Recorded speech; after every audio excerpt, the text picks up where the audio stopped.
Hey guys, my name is Matimio, and today we have learned that apparently DICE has made some fairly significant changes to Battlefield 4 based off our feedback from the beta. And that's great to hear. Like, that's exactly what betas are for. It's so that we can give our feedback, they can internalize it, they can crunch their numbers, and so that when the game launches, hopefully we just have a much more polished and balanced game. And so the first thing that I know a lot of you guys are probably going to be very excited about, the first change, is that RPG and the SMAW are no longer going to have the capabilities of locking onto laser designated targets. Basically, DICE just flat out said that it was inauthentic and that it wasn't balanced. And I definitely agreed with it. Like, it was a little bit too easy to take out helicopters or even stuff on the ground, even tanks. If you had a recon and an engineer that were working together, you could dispose of enemy vehicles a little bit too quickly. So I'm glad that that's going to be in there. Another change regarding the rockets is that the Stinger is seeing an upgrade. No longer is it only going to do 25 damage a shot, requiring 4 Stinger missiles to drop an enemy helicopter, which seemed a little bit too low. Now it's been bumped up to 35 damage a shot, making it only 3 Stingers. You're still probably going to have to work in tandem with another engineer to drop them, both of you using Stingers at the same time, because you're still going to have to work through the defensive, either it be flares or ECM of an attack helicopter or a transport vehicle, but at the same time, hopefully this makes it a little bit easier and just to make the rocket a little bit more effective. Another thing that I'm really glad that they are addressing is the hit notification. You guys probably experienced in the beta where you get into a firefight with someone and all of a sudden it feels like you get hit once, but you're down on the ground dead. And you think to yourself, is it netcode? Is the netcode an issue right now? Because it only felt like he hit me with 1 bullet. But apparently, he actually was hitting you with more than 1, and netcode may have been an issue. But the problem is that the hit notification, where your screen kind of shakes and you hear the sound that you're being hit, was delayed. And so if someone kills you quickly, if you're kind of standing still and they just kind of get nice little 2 headshots off on you, it only sound and felt like you got hit once. And apparently they are fixing that when the game releases, which is great. So hopefully you can either react in those situations a little bit faster so you don't kind of just feel like you instantaneously died, or so it just doesn't feel like some random coincidence that this guy is just dropping you in 1 bullet. They've also made the UI more responsive for kill notifications.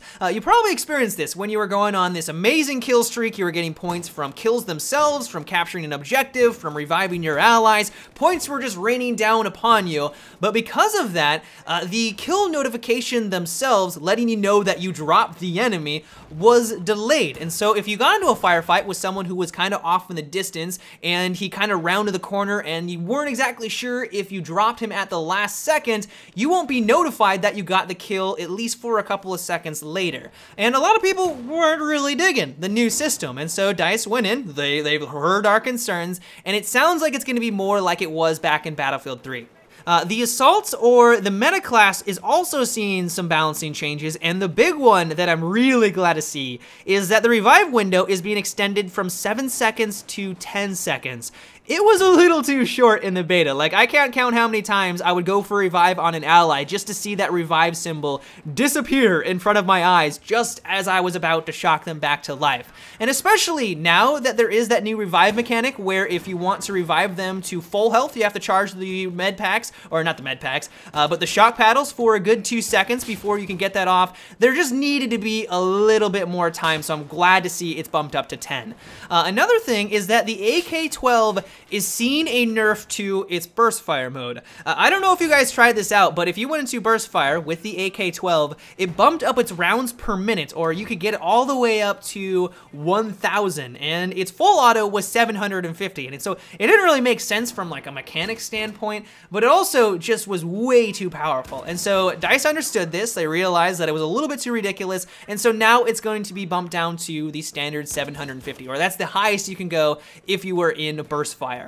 Speaking of weapon balance, DICE has also realized that some of these slower rate of fire weapons were a little too good at taking people out from extreme distances. They'll still be preferred for long-range combat, but they said that the accuracy was way too good for like sniping people from across the map with like the Scar H or those really slow round per minute weapons. They don't go into the exact details on what they've done to kind of change things, but what it sounds like is that while they're still going to be preferred for long and medium range combat, you're not going to be able to snipe someone from across the map with like the carbines or like the Scar H.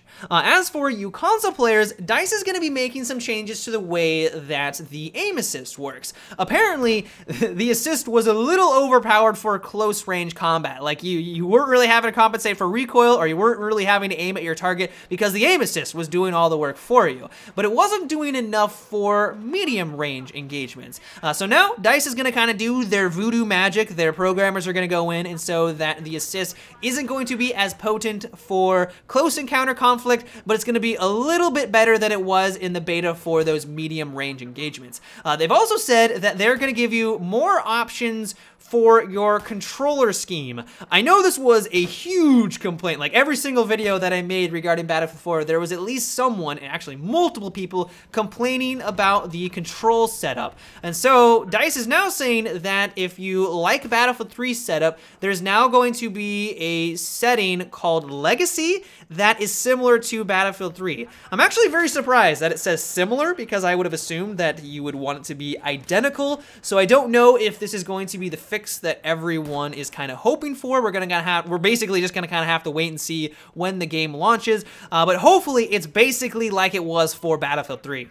So that is about all of the noteworthy changes, at least in this patch. They do touch upon some bug fixes, such as the tank's cannon is now going to line up with the crosshair, which is a nice bug fix. But one bug that I kind of hoped would have stayed in the game is that the elevator slingshot is no longer going to be in there. You guys probably saw many videos on YouTube where if you take down the skyscraper, the elevator still functioned in a sense, where if you press the button in this one spot, it would slingshot you up in the air. It didn't really have much effect on the gameplay itself. It was just kind of a funny thing in there, but I'm sad to say that it won't be in the game at launch. But that is about it for today's video, guys. I hope you enjoyed, and so until tomorrow, have a good one, and take it easy.